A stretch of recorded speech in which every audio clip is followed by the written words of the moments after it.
Olá, meus amigos, estou eu para ensinar vocês agora uma receita de batata rústica, que nessa receita vai levar batatas, o quanto vocês quiserem. Eu coloquei 8, vocês vão cortar desse jeito, ó, cortar ao meio,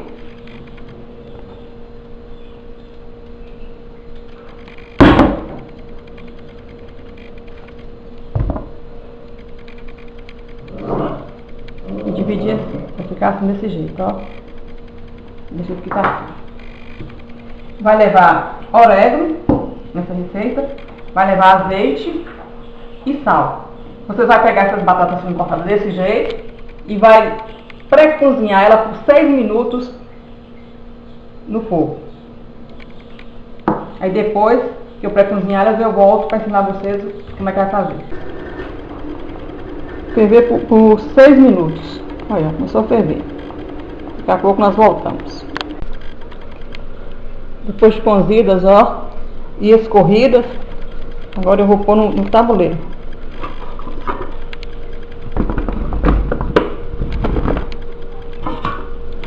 Vamos pôr os ingredientes: o azeite e o sal.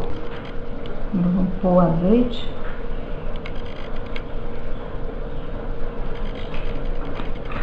Vamos ver depois. Sal.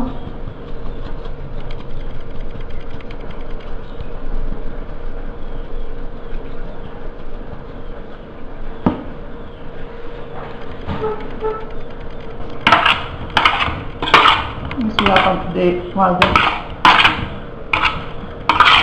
Vamos botar a batata, né?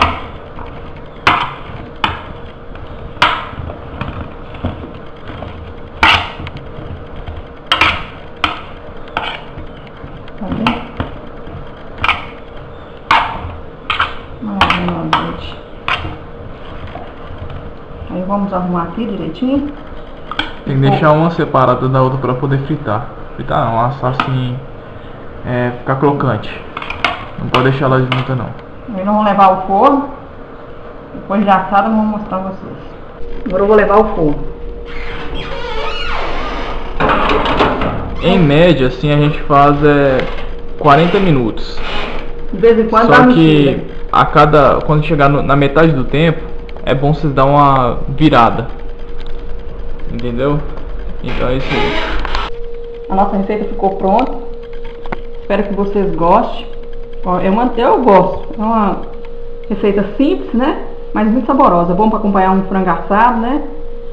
Um churrasco. Também. E tudo um pouco. Quer dizer, espero que vocês gostem. Ó, e dê um joinha pra gente.